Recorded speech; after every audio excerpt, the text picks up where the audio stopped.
요나서 3장 1절로 10절 여러분들과 저와 한 절씩 교독을 하겠습니다. 여호와의 말씀이 두 번째로 요나에게 임하니라. 이르시되 일어나 저 큰 성읍 니느웨로 가서 내가 내게 명한 바를 그들에게 선포하라 하신지라. 요나가 여호와의 말씀대로 일어나서 니느웨로 가니라. 니느웨는 사흘 동안 걸을 만큼 하나님 앞에 큰 성읍이더라. 요나가 그 성읍에 들어가서 하루 동안 다니며 외쳐 이르되 40일이 지나면 니느웨가 무너지리라 하였더니 니느웨 사람들이 하나님을 믿고 금식을 선포하고 높고 낮은 자를 막론하고 굵은 베옷을 입은지라. 그 일이 니느웨 왕에게 들림에 왕이 보좌에서 일어나 왕복을 벗고 굵은 베옷을 입고 제 위에 앉으니라. 왕과 그의 대신들이 조서를 내려 니느웨에 선포하여 이르되 사람이나 짐승이나 소떼나 양떼나 아무것도 입에 대지 말지니 곧 먹지도 말 것이요 물도 마시지 말 것이며 사람이든지 짐승이든지 다 굵은 베옷을 입을 것이요 힘써 하나님께 부르짖을 것이며 각기 악한 길과 손으로 행한 강포에서 떠날 것이라. 하나님의 뜻을 돌이키시고 그 진노를 그치사 우리가 멸망하지 않게 하시리라. 그렇지 않은 줄을 누가 알겠느냐 한지라.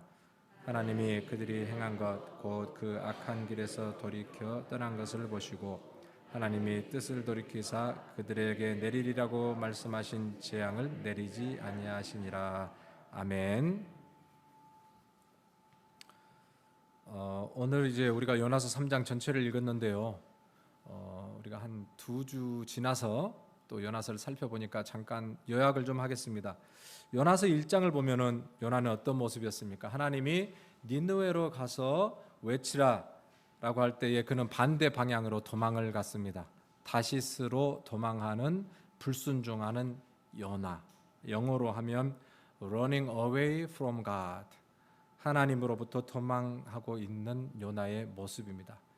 2장에서는 그럼에도 불구하고 하나님이 요나를 끝까지 추적하셔서 지옥 같은 큰 물고기 뱃속에 밀어 넣으시고 결국은 고통 속에서 그가 회개하고 엄청난 헌신과 다짐을 하게 됩니다. Running toward God, running for God. 하나님께로 향하여 달리고 하나님을 위해서 달려가는 요나의 모습. 근데 또 3장에 들어와서는 요나는 니느웨에서 사명을 감당하고 있는 모습을 우리에게 보여주죠. Running with God. 하나님과 함께 달리고 있는 요나의 모습이에요. 가만히 보면은 요나와 하나님과의 관계가 좀 발전적으로 나아가고 있는 것이 보이지 않습니까? 처음에는 하나님으로부터 도망쳤어요. Running away from God. 그런데 이제는 하나님을 위해서 헌신을 다짐하며 달려가는 요나의 모습. Toward God or for God. 하나님을 위해서 뭔가 살려는 모습. 그다음 마지막에는 with God. 하나님과 함께 달리고 있는 요나. 하나님과 성숙한 관계를 보여주는 단어가 바로 with. 가만히 보면은 from God. 하나님으로부터 늘 슬금슬금 멀어져 가려고 하고 또 멀찌감치 하나님을 따라가려고 하는 그런 분들도 많이 있습니다. From God. 또 어떤 분들은 toward God, for God. 막 하나님을 위해서 하나님 사랑하고 헌신하고 막 이렇게 사는데 또 어떻게 보면 기쁨도 감사도 평화도 다 잃어버린 채 오히려 헌신이 무거운 짐이 돼가지고 있는 그런 분들도 계셔요. 그런데 정말 하나님과 좋은 관계는 with God입니다. with God. 하나님과 함께 거하는 성도. 이게 하나님이 우리에게 원하는 신앙의 수준이에요. 여러분 성경을 보면 큰 흐름 속에 있는 단어가 바로 with라는 단어예요. with. 인간이 타락하고 하나님과 관계가 멀어졌을 때 하나님께서 우리와 함께 하시기 위해서 오셨습니다. 그래서 임마누엘 하나님, 임마누엘 우리와 함께 하시는 그분이 바로 예수 그리스도예요. with예요. with. 예수 그리스도께서 이 땅에 오셔서 하나님과 단절된 관계를 회복시키기 위해서 하셨던 중요한 사역이 십자가 사역이에요. 십자가는 바로 with예요. with. 함께. 그런가 하면 예수님이 승천하시기 전에 제자들에게 남겨놓으신 마지막 유언과도 같은 약속, 내가 세상 끝날까지 너희와 항상 함께 있으리라. with. 성도들이 승리하며 살아갈 수 있는 비결은 바로 with, 하나님과 함께 하는 데 있습니다. 함께 하는데. 여러분, 오늘 우리가 날마다 예수 그리스도 안에, 그분이 내 안에 숨쉬듯 우리가 하나님과 동행하고 그렇게 주님과 깊이 교제함으로 우리 안에 하나님의 풍성한 은혜가 누려지는 그런 성숙한 성도로 살아가게 되기를 주님의 이름으로 축복합니다. 요나는 보세요. 선지자로 부름을 받았지만은 아이러니하게도 그는 아직도 하나님이 어떤 분인지 잘 몰라요. 그래서 하나님은 이 요나와 늘 함께하기를 원하시지만 하나님은 요나는 아직도 그 위대의 은혜를 누리지 못하고 살아가고 있어요. 그래서 오늘 요나가 몰랐던 하나님, 그 하나님이 어떤 분인가를 우리가 한번 좀 발견하고 은혜를 나눠보려고 합니다. 3장에서 요나는 드디어 하나님의 명령대로 니느웨에서 회개의 메시지를 선포를 했어요. 회개하라? 아니죠. 40일이 지나면 니느웨가 무너지리라 이렇게 외쳤어요. 근데 본문에 보면은 니느웨 성은 사흘길이라 그랬어요. 큰 성이라 이렇게 묘사해 주고 있습니다. 학자들에 의하면은 니느웨 성의 둘레는 약 96km 정도 될 것이다. 그리고 이 직경은 한 30km 정도 될 것이다. 그 성벽의 높이는 30m 정도 될 것이다. 어마어마하죠. 그러니까 이 고대 도시치고는 아주 엄청난 규모를 자랑하는 성이 니느웨 성이에요. 그런데 이 니느웨 성에서 요나가 며칠을 전했다고요? 하루길을 전했다는 거예요. 하루길. 3일길의 그 큰 성이라고 묘사를 해놨는데 오늘 읽은 본문을 보니까 요나는 하루만 외치고 그쳤어요. 왜 그랬을까? 3일길을 하루만 외쳤다. 이것에 대해서도 성경학자들이 다양하게 해석을 합니다. 대부분은 요나가 아직도 니느웨 사람들에 대한 편견, 그 미움, 그게 아직도 남아있어서 일부러 하루길만 메시지를 선포하고 말았을 것이다 라는 해석을 하기도 하고, 또 다른 이들은 요나가 성읍에서 사람들이 많이 모여있는 곳만 골라서 메시지를 선포하고 하루에 끝냈을 것이다. 또 다른 분들은 원래는 3일을 다 돌려고 계획을 했는데 하루 만에 이들이 갑자기 회개하고 돌이키니까 더 이상 메시지를 전할 필요가 없다라고 생각했을 수도 있어요. 어쨌든 이유는 우리가 다 알지 못하지만 성경에서 우리에게 뭔가 힌트를 주고 있습니다. 그것은 3일길이나 되는 큰 성읍을 하루길만 외쳤다는 것을 볼 때에 뭐예요? 뭔가 요나의 사역이 미흡했다라는 것을 우리에게 깨닫게 해줘요. 자, 그런데 놀라운 것은 이 요나의 메시지에 대한 니느웨 사람들의 반응이에요. 반응. 하루길을 가면서 외쳤던 그 메시지를 듣고 니느웨 성 전체가 들썩이기 시작했어요. 니느웨 성 전체가 회개하는 그런 운동들이 일어나기 시작했다는 거예요. 그래서 오늘 읽은 본문의 대부분은 니느웨 성이 어떻게 회개를 하고 있는가를 우리에게 지금 이야기를 해주고 있거든요. 5절부터 마지막 9절까지 그 내용이에요. 5절에 보니까 니느웨 사람들이 요나가 전해준 그 말을 듣고 하나님을 믿었다는 표현이 있습니다. 하나님을 믿었어요. 그리고 금식을 선포했어요. 높은 사람이나 낮은 사람이나 할 것 없이 다 회개를 상징하는 굵은 베옷을 입었다 그랬어요. 6절에 보면은 심지어 니느웨에 살고 있는 아수르 왕조차도, 그 나라의 왕조차도 화려한 왕복을 벗고 왕좌에서 내려와 제위에 앉아서 회개를 했다는 거예요. 7절에 보면요, 왕과 대신들이 금식을 합니다. 금식을. 뿐만 아니라 8절에 보면 전국에 조서를 내렸다는 거예요. 전국에 조서를. 그리고 힘써 여호와 하나님께 부르짖고 악한 길에서 돌이키라. 왕이 명령을 내렸다는 거예요. 여러분, 지금 우리가 간단히 읽었던 이 말씀이지만 우리도 체험해보기 힘든 그런 놀라운 부흥의 회개의 역사가 오늘 니느웨라는 데서 지금 벌어지고 있다는 것을 성경은 우리에게 이야기를 해주고 있어요. 얼마나 이게 참 믿기 힘든 그런 상황이에요.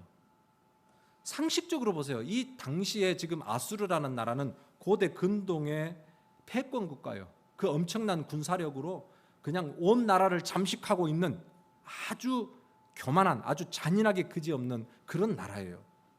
그런데 저기 손바닥만한 나라에서, 유다 땅에서 온 초라한 선지자가 외쳤던 그 경고 한마디에 여러분, 왕부터 보좌에서 내려와서 어린 아이까지, 그리고 육축에 이르기까지, 동물들까지 먹이지 말고 물도 마시지 말라는, 여러분, 이런 회개가 일어났다니 이게 도저히 믿겨지는 회개가 아닐 정도예요.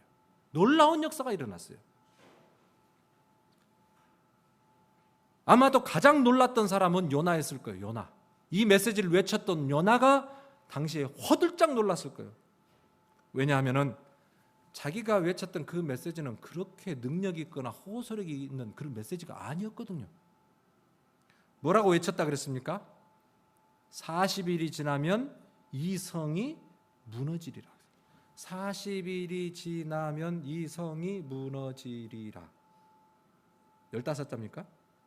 니느웨가 무너지리라. 16자입니다. 16자. 여러분, 그런데 히브리어로 하면 딱 5글자예요. 히브리어로 하면 얼마나 단순한 메시지예요. 자기 간증을 막 해놓고 나는 이렇게 했다가 하나님께서 나를 꽉 쳐가지고 그냥 고래 뱃속에, 큰 물고기 뱃속에 들어갔다가 구사일생으로 살아났고 막 우리 하나님을 이렇게 자랑한 것도 아니고 40일이 지나면 이 성이 무너지리라. 이런 앞뒤를 다 끊어버리고 그냥 간단하게 너무나 단촐한 이런 메시지를 외쳤어요. 그런데 조약돌 하나에 그 엄청난 성이 무너진 격으로 여러분, 이 간단한 메시지에 왕부터 육축에 이르기까지 온 성이 지금 회개하며 하나님께 돌아왔다는 이런 일이에요.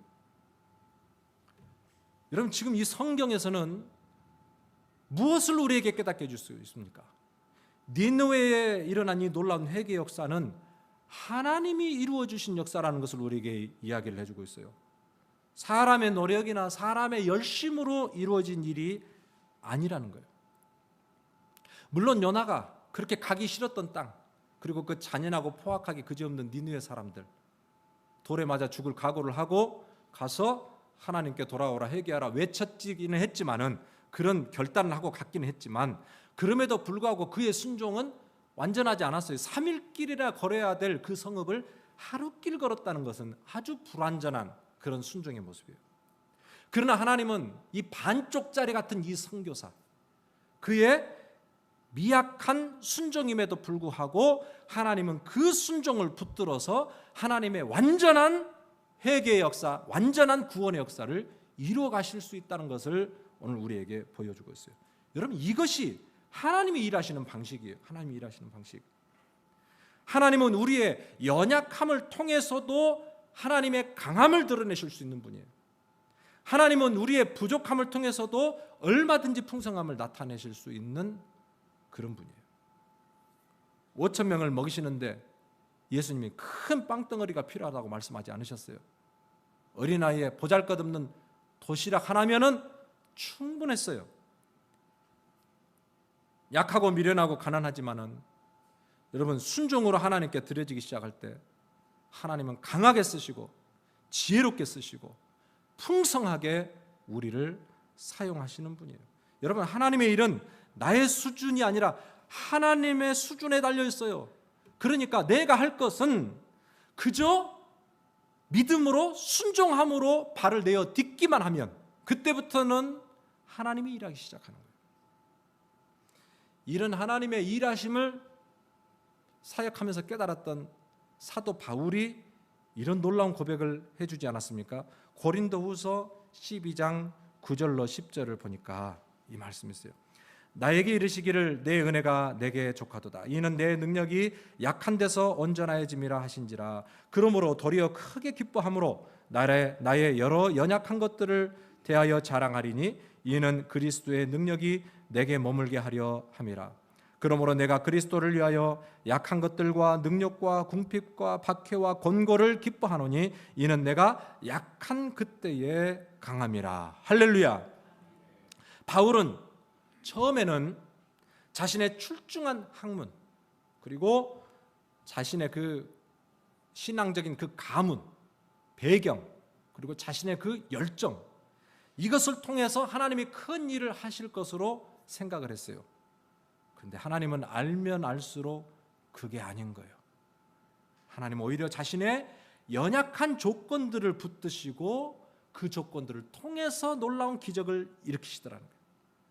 오히려 내가 병들었고, 오히려 내가 억에 갇혔고, 오히려 내가 더 가난하게 되었는데 하나님은 그 연약한 것들을 붙드셔서 하나님의 강함을 드러내시고 하나님의 살아계심을 드러내시는 그런 놀라운 일들을 이루시더라는 거예요. 이것을 사도 바울이 깨달았어요. 여러분, 우리가 하나님께 순종한다는 것은 이제 내가 뭔가 모든 게 다 준비되었으니까 이제는 좀 순종하겠습니다. 여러분, 이게 순종이 아니에요. 순종은 나의 준비와 상관없어요. 나의 조건과 상관없어요.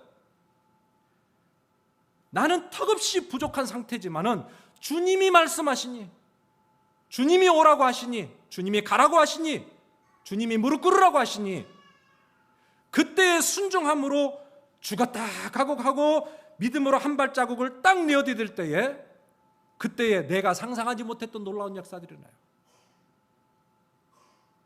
요나의 능력, 요나의 헌신, 그것과 무색할 정도로 하나님께서는 그 미력한 요나를 붙드시고 하나님의 놀라운 역사를 이루어내셨습니다. 여러분, 내 힘으로, 내 능력으로, 내 지혜로, 내 건강으로 여러분 이거 다 재가지고 이래서 내가 주님의 일에 순종하겠다고 달라들면 그게 오히려 더 문제예요. 나는 준비가 안 됐는데 그럼에도 불구하고 주님이 나를 부르시니 순종함으로 주님 앞에 나아갈 때, 그때 하나님께서는 놀라운 일들을 이루어 가신다는 거예요. 여러분, 하나님의 거룩한 사역에 쓰임받을 수 있는 조건, 그것은 능력이 아닙니다. 순종입니다. 순종. 언제든지 주님이 명령하실 때, 언제든지 성령이 나에게 감동을 주실 때에 그 주님의 말씀에 순종으로 반응함으로, 그래서 하나님 나라에 존귀하게 귀하게 쓰임받는 저와 여러분들 되기를 주님의 이름으로 축복합니다. 여러분, 요나를 보세요. 요나는 자신의 미약함을 통해서도 완전하게 하나님의 뜻을 드러내시는 하나님이시라는 것을 여전히 그는 알지 못했어요. 또 그가 미처 알지 못했던 하나님이 있어요. 그 하나님은 뜻을 돌이키시는 하나님이에요. 10절을 보니 이런 말씀이 있습니다.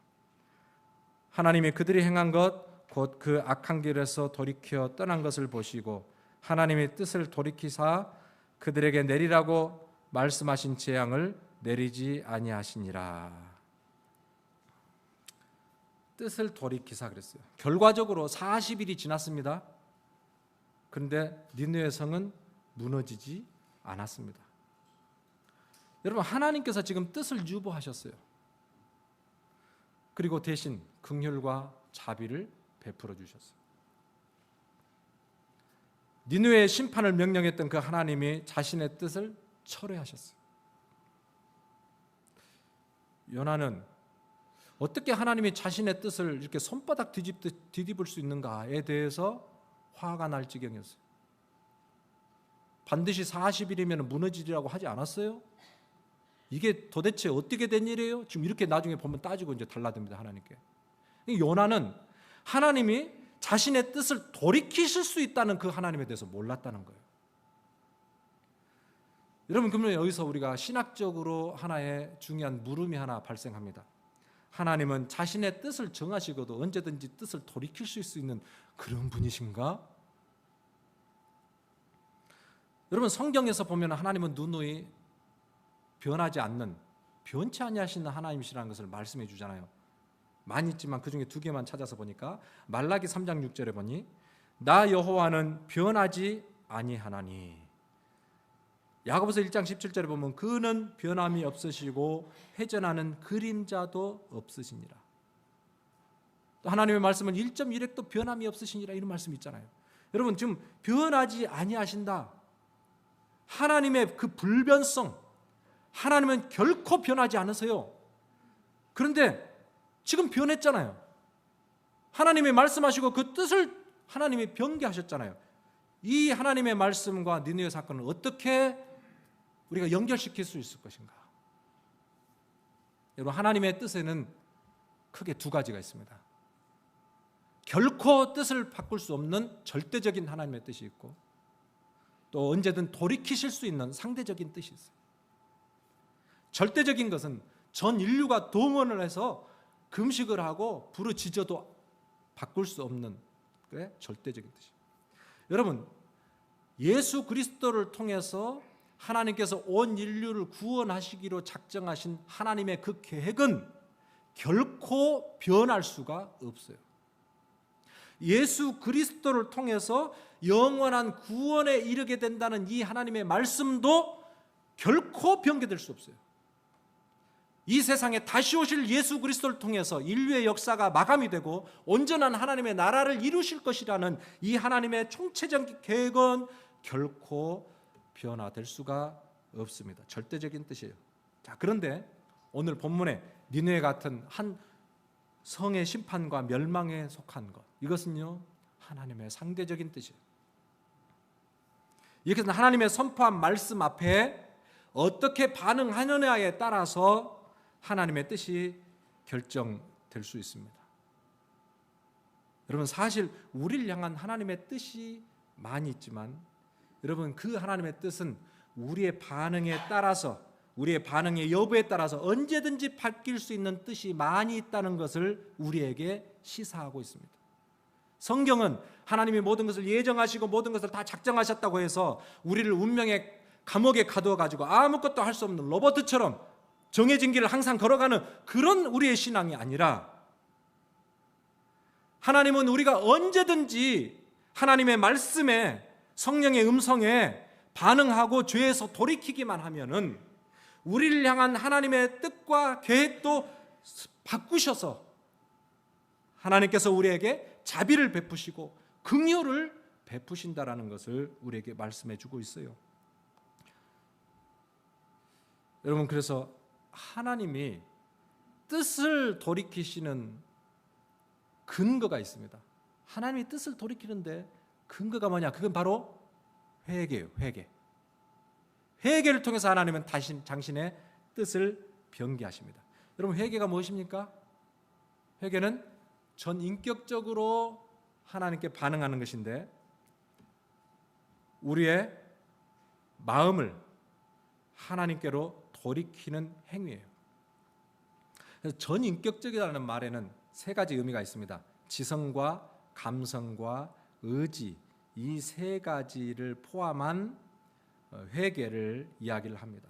오늘 근데 읽었던 이 말씀을 보니까 이 회개는 온전한 전인격적인 회개였음을 알 수 있어요. 한번 볼까요?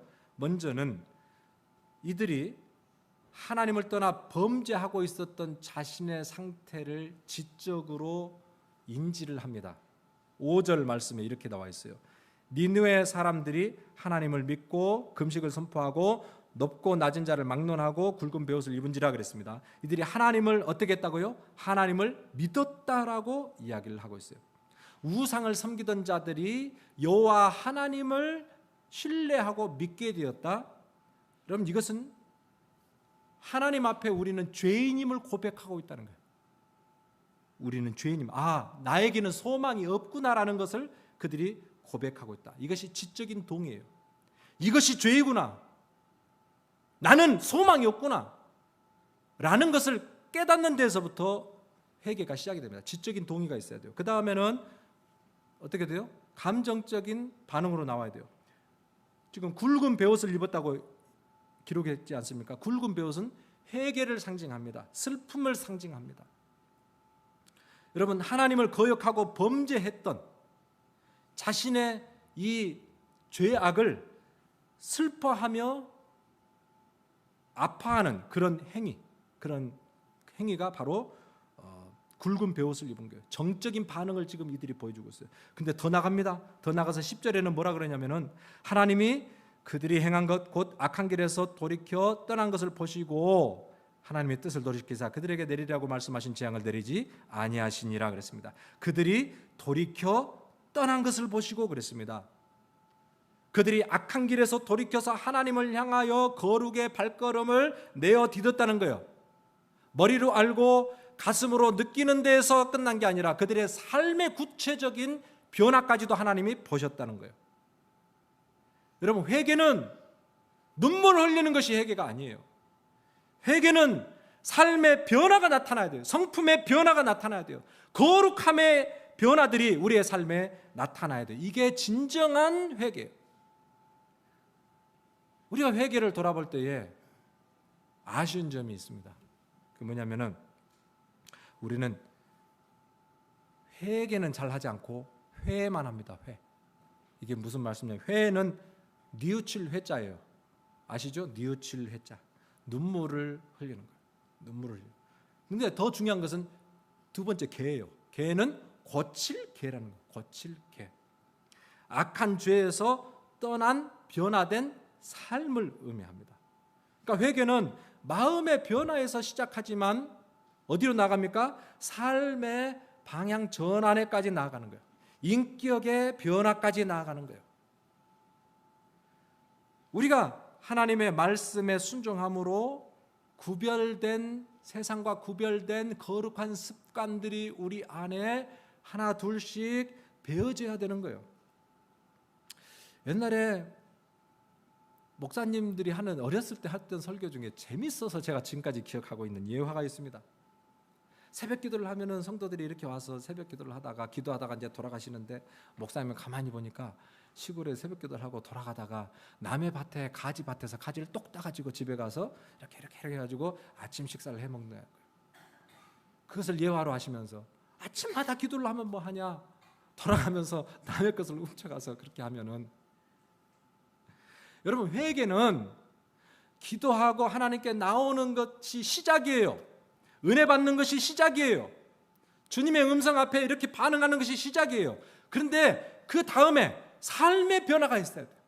가정에 돌아가서 일터에서 사람들과 만나고 교제하면서 우리의 언어가 달라지고 눈빛이 달라지고 습관이 달라지고 이런 변화들이 나타날 때 하나님은 회개의 사람으로 우리를 인정해 주시는 거예요. 저는 저와 여러분들이 하나님의 말씀을 사랑하고 하나님의 말씀을 이렇게 들을 뿐만 아니라 개의 역사, 우리의 삶에 변화가 있고 회개의 열매들이 가득한 그런 성숙한 성도님들 되어주길 주님의 이름으로 축복합니다.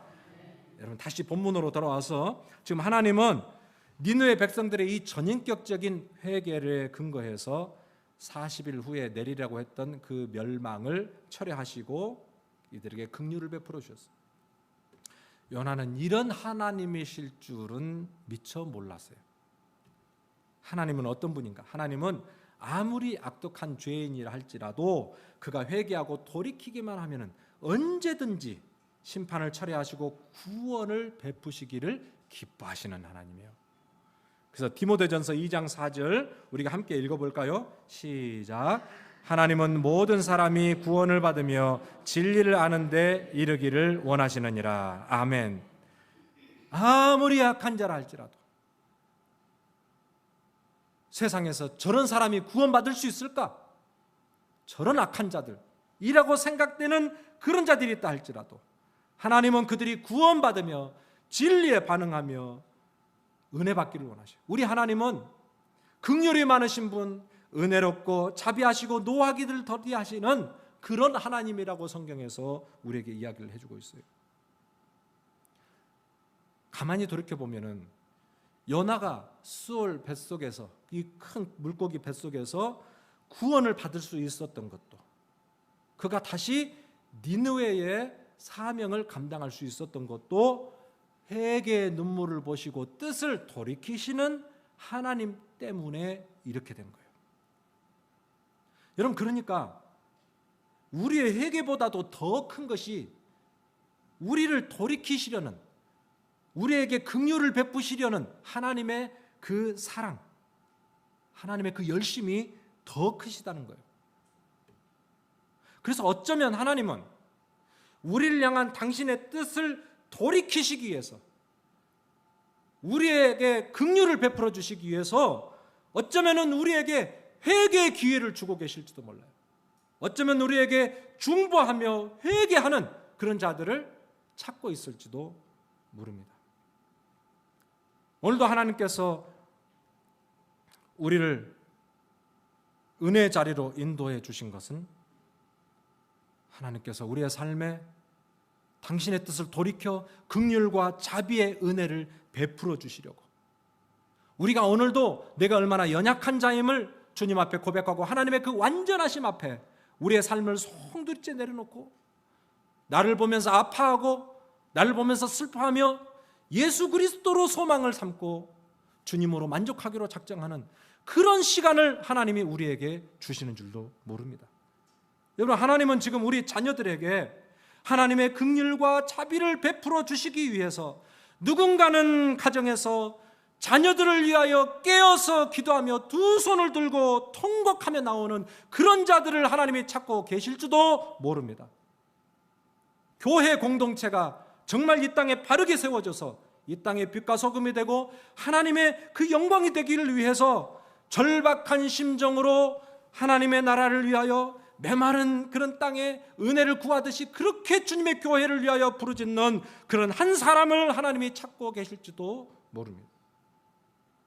여러분, 부르짖어 기도하는 삶이 없이, 회개에 대한 그런 목마름이 없이 어떻게 하나님을 믿고 은혜를 받고 가정을 어떻게 세워가며 어떻게 교회에 유익을 주는 일꾼이 될 수 있겠습니까? 여러분, 오늘 저와 여러분들이 정말 회개의 은혜가 메마르지 않는 그런 성도 되기를 주님의 이름으로 축복합니다. 주일 예배건, 새벽 예배건, 금요 찬양 예배건, 여러분 삶에서 드리는 예배건 시간마다 우리가 회개하며 하나님의 은혜를 구할 때에 하나님께서는 우리의 영혼을 깊은 하나님의 은혜의 바다로 초청하셔서 하나님의 은혜로 우리를 치료하시고 회복시키시고, 그래서 하나님 영광을 위해서 쓰임받는 그런 주역들로 우리를 불러주실 것입니다. 말씀 마칩니다. 여러분, 등잔 밑이 어두운 것처럼 선지자로 부름받았던 이 요나는 아직도 하나님을 모르고 있습니다. 여러분은 얼마나 하나님을 속 깊게 알고 있고 또 하나님의 기쁨이 되어가고 있습니까? 여러분, 하나님은 한 번도 우리가 가진 조건 따지신 적이 없습니다. 하나님은 우리가 부족하고 연약해도 믿음으로 순종하기만 하면은 얼마든지 당신의 완전하신 뜻을 이루어 가시는 하나님이시라고 우리에게 말씀하고 있어요. 또한 하나님은요, 당신의 뜻을 돌이키시기를 기뻐하시는 분이에요. 아무리 약한 자라도, 아무리 멸망의 자리까지 들어갔다 할지라도 회개하고 돌이키게나 하면은, 그런 자들을 위하여 두 손 들고 기도하는 그 중보하는 기도자들이 있다면 하나님께서는 그들의 기도를 들으시고 심판을 멈추시고 하나님께서 은혜와 긍휼로 관을 씌워주시는 그런 하나님이시다는 거예요. 그래서 하나님은요, 하나님의 마음을 알고 하나님을 섬기고 기도하는 그런 하나님의 사람들을 찾고 계셔요. 오늘 저와 여러분들이 그런 하나님의 찾으시는 한 사람이 되었으면 좋겠고, 우리가 늘 하나님과 동행하고 더 깊이 하나님을 알아가며 그렇게 하나님의 뜻을 돌이키는 은혜의 도구들로 쓰임받을 수 있는 저와 여러분들 될 수 있기를 주님의 이름으로 축복합니다. 아멘.